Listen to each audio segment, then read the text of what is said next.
Size absolutely matters. Hello you sex beast and welcome back to War Thunder. This is the Chi Nu 2. Now the typical disclaimers are applicable. Yes, this is going to be an arcade review. Yes, we're going to play this tank in arcade. If you somehow get triggered by arcade modes, get out. Alright? Alright, let's go. The Chi Nu 2 can be found in the Japanese premium tech tree at rank 3. Occupying a battle rating of 3.7 in tank arcade mode, it has about the same battle rating as the Panzer IV F2 in the German tech tree. Now, this thing is classified as a medium tank, but it kind of is and kind of isn't.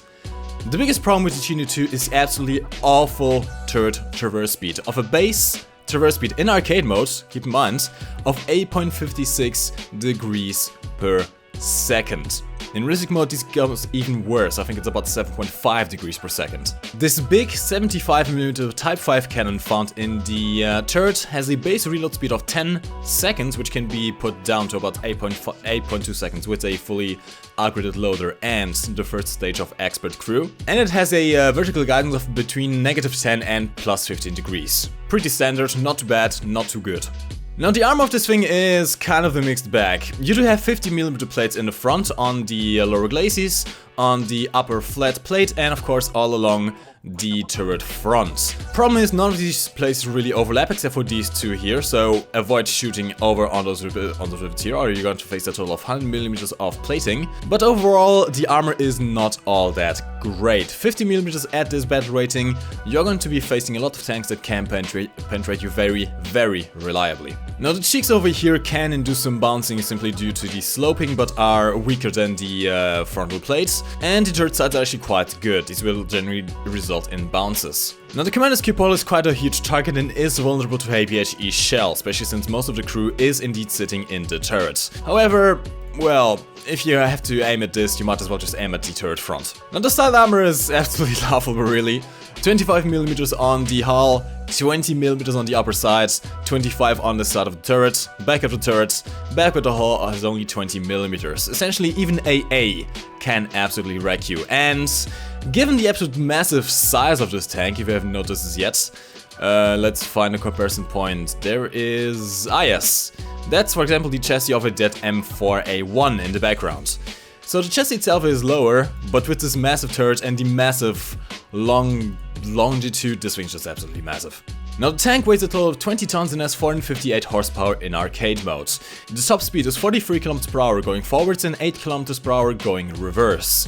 However, given the absolutely massive length of the chassis, this thing does not turn very well, especially if you are going from the standing. Now I do have a single machine gun mounted in the hull, not coaxially, keep this in mind, which you can use to spot and shoot at open top vehicles and stuff like that, but since it's operated by the machine gunner, which will replace any of the crew on first hits, as soon as you take a single hit this machine gun will be disabled.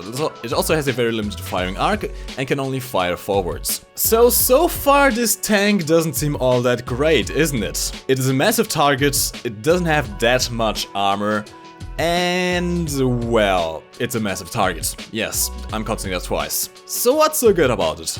Well, it's this gun. Now the Type 5 cannon can be found earlier than 3.7 on the NATO, which is at 3.3. However, this thing is it's a tank destroyed truck with absolutely no armor, which can be penetrated by machine guns, and has a very limited firing arc. The next time you're going to see this gun is on the Chi Nu, which is at 4.3. So what makes this gun so good at 3.7? To explain that, let me tell you first the stats of another very famous gun at this battle rating. The Panzer IV F2 75mm KWK-40 L43 gun. The standard shell on the Panzer IV F2's gun has a muzzle velocity of 740 meters per second and can penetrate up to 135mm at 10 meters distance and trickles down to 107mm at 1 kilometers distance. The explosive filler of this shell is just about 29 grams of TNT equivalent, right? Keep these stats in mind.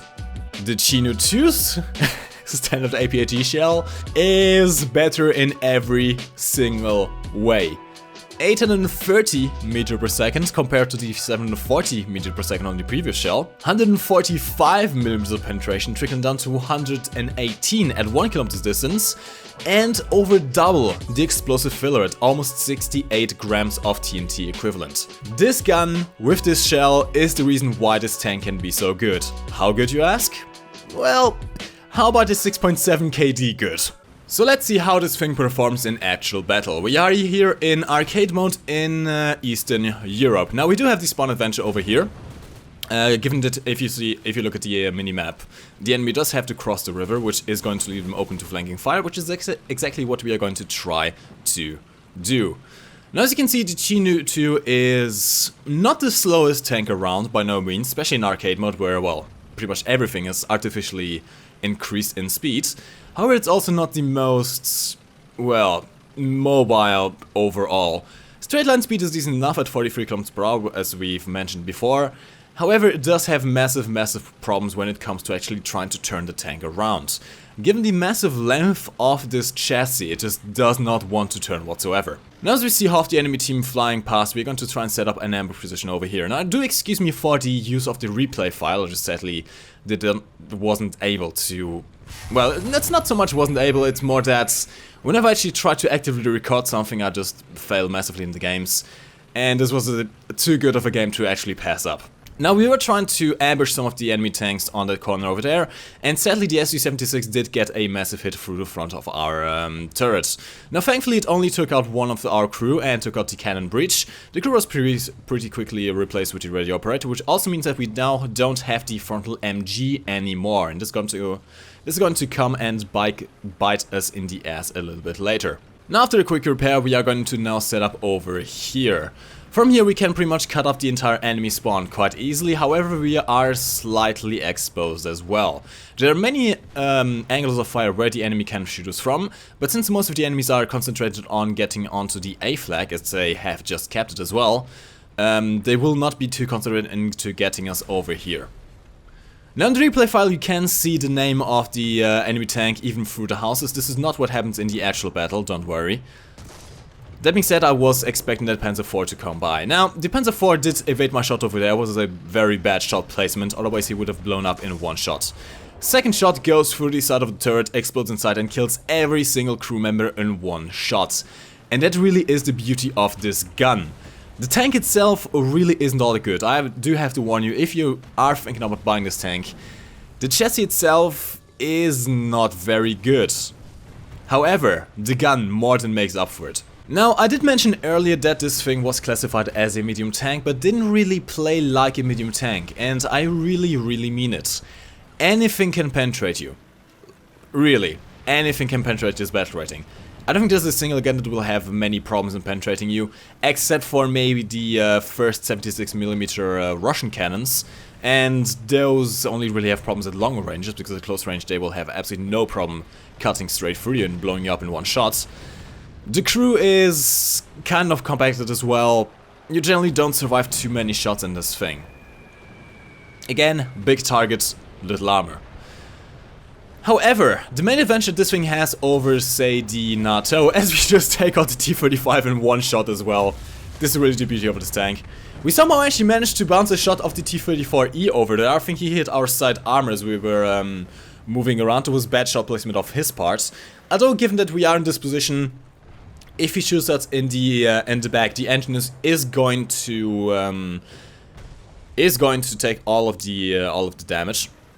Which, okay, we will be immobilized and we will have to most likely waste a fire prevention equipment charge, but that's at least 2 hits that we can survive without any problem. Now I tried to go for the stock 3A over there. Sadly, I kind of misjudged the muzzle velocity and didn't lead quite enough. Now the muzzle velocity of this tank is actually quite good. 830 meter per second is not shabby, especially compared to for example, the Panzer IV's gun. It's actually one of the fastest muzzle velocities for APHE shells at this tier, but you still need to lead somewhat. Now we are facing some big issues here. We have one T-34 on the other side that I'm aware of, and the second T-34 has also just been spotted. Now these guys can absolutely wreck my day. My objective when I took up this spot was to actually intercept the enemy spawn, given that they have to cross one of those two bridges in order to get to the A flag.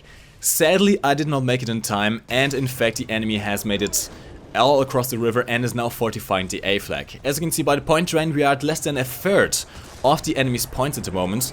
Rapidly losing. Our team is falling apart, and the enemy has just a massive presence around the A flag. If we don't do something quickly, we are not going to win this game. Now we try to shoot at the side of the NATO. Sadly, the NATO does not have enough armor to actually trigger the fuse of the APHE shell, and this is something that you have to keep in mind when using this shell. Using a couple of the HE shells can be beneficial, however in most cases you're not going to have too much use out of them. Now here is where we face a bit of a problem. We are corner scraping and we have a couple of enemies coming in. Thankfully the enemies that are on the other side of the river don't seem to be very aware of our positioning, and we take that Panzer III out. Now that other Panzer III is very aware of our position, and we have a KV-1 coming in through the side as well. It seems like the enemy is trying to slowly push us back into our spawn, which can be problematic. Now our team has made it up to the A flag and has finally started decapping the flag, which has stopped the ticket drain and put it into our favor, as we put another shot into another Panzer III, one-shotting it and obliterating it from the map. But as you can see, there are many enemies in front of me on the minimap. We put a shot into the turret ring of the KV-1 that could have been a better shot placement if I had put it through the front of the hull section. I would have one-shot him, but I wanted to play it safe and actually take his gun out first. We already took one hit from the Su-76 early, which took out our radio operator. We already have a damaged gunner, and I do not want to risk taking more shots here, or I might just die. Now Stock 3F is evading my shots over here. I was going to go for more shots, but got some MG fire from the left side, which alerts me to the position of those T-34s. Now here's a little bit of a weird thing. I'm actually not sure what's happening over here. The T-34 is supposed to be on the other side of the house, right? But somehow, and yes, thanks to the arcade lead indicator, I am able to somehow shoot him through the rubble, through the window, to the other side of the house and hit his gun mantled. Now I am going to waste a couple of shots over here and, well, not really do much, given that the gun breach is apparently taking all of the shots. We take a shot from the T-34, which takes out our driver, thankfully nothing else. That APHE shell did not do too much, and that's kind of the theme with the Russian APHE shells. Take a shot back, goes straight through the upper plate and obliterates him from the map. Now if you look down at our ammo counter, you can see the problem that is arising. We don't have much ammo left. We are now down to our last couple of shots. I'm actually not too sure how accurate the replay file is in this regard, but we are facing ammunition problems.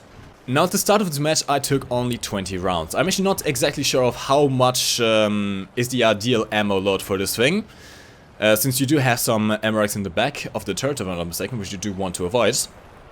But at this point I still haven't figured out that we are running out of ammo. And here is the problem now. Now thankfully at the moment the enemy does have, well, actually our friendly team does have possession of the A flag, which means that if need be, I can make it onto the A flag and I can rearm, as we take out the DAM-22 again in one shot. I really can't hammer this fact in enough. The gun of this thing is absolutely amazing. But now I finally realized that I don't have any ammo left. And just as I realized that small little detail, the enemy has taken back the A flag. What am I going to do now? In order to rearm my ammunition, I have to get into the A flag. The problem is, there are some enemies. And given that I don't have any ammunition, I can't really take them down. Now there's a Panzer III over there who gets a shot into us and sets our engine on fire. Sadly, but this is not too much of a problem.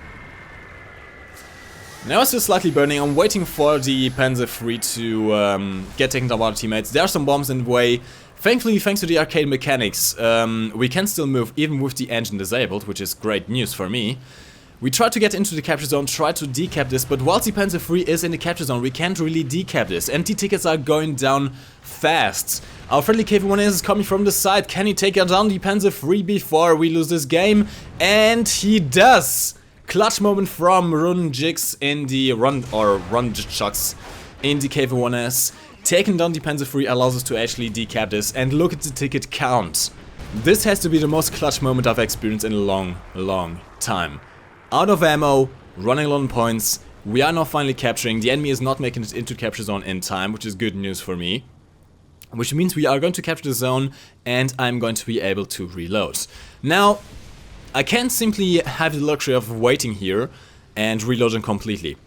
The KV-1S is a good tank, but it will not be able to take all of those enemies by himself, so we will have to support him. So just quickly get a couple of rounds into the magazine, get a good round into the chamber, and we are going to make our way a little bit more forwards and trying to defend this cap. This is the last chance we have. If we now lose this cap, we are going to lose this game, and the enemy knows this. We have to hold this cap at all costs if we want to still win this game. Now the KV-1 is coming from the side. I have spotted him. I have not yet spotted the M4 that's on the right side. Took a look at the minimap. The M4 is advancing. He doesn't quite make it. Makes a big mistake by turning his turret without turning his... actually turning his hull without turning his turret, and gets taken out in one shot by this Type 5 absolute nuke launcher of a gun. Now the KV-1 is a different issue. Now this gun shouldn't have any problems in penetrating anything at this tier, but we are not quite able to make it. No, the infamous tracks of War Thunder take the shot completely. That is some bad luck. Now we have the AA firing at us from the side, and I do not want to expose too much. We only have, remember, we only have 25mm of armor on this side, which means that that AA, given a flat side, can actually penetrate us quite easily. But we have to focus down on the KV-1 first, since that is the biggest target. Take down the KV-1, now we have time to take out the Soki, and... get deleted. And this is how you get 15 kills and 0 deaths in the Chi-Nu 2. Now what are my final thoughts on this tank? Is it worth buying it? Honestly, yes. If you have the need to grind anything up to tier 4 in Japan, and you are looking for a good premium tank, this is definitely one, at least for arcade mode. Now I didn't actually test this thing out in realistic mode, and I have a feeling this thing will not be quite as good in realistic mode, given that, well, bad armor, bad mobility, bad turret traverse. But in arcade mode at least this thing can be very workable. Now do keep in mind, this tank is not going to be for everyone. It requires a very specific playstyle. You cannot simply brawl in this tank. One-on-one, this tank is going to get wrecked by pretty much anything. It is a big target, it doesn't have much armor, and it's going to be a massive target for everyone who knows what this tank is capable of. But if you use this tank more like a tank destroyer than a medium tank, if you stay around the flanks, if you try to intercept enemies coming from the spawn, if you set up on choke points, this gun is the main single selling point of this tank. Alright guys, tell me in the comment section down below what you think of the Chi-Nu 2, if you have played it yourself or if you have actually come up against it. I honestly think this thing is really quite good. The gun is just so freaking satisfying. And yes, it actually does compensate for the rest of the lackluster performance of the tank. Anyways lads, this has been it for this video. If you did enjoy it, do leave it a like rating, check out some of my other videos, and I'll see you in the next video. As always lads, my name is MikeGoesBoom, and thank you for watching. You can lift your head up to the sky, take a deeper breath and give it time. You can walk the path among the lines, with your shattered frame of mind. Or instead you could always stay, we can wait right here and play, until somehow you can find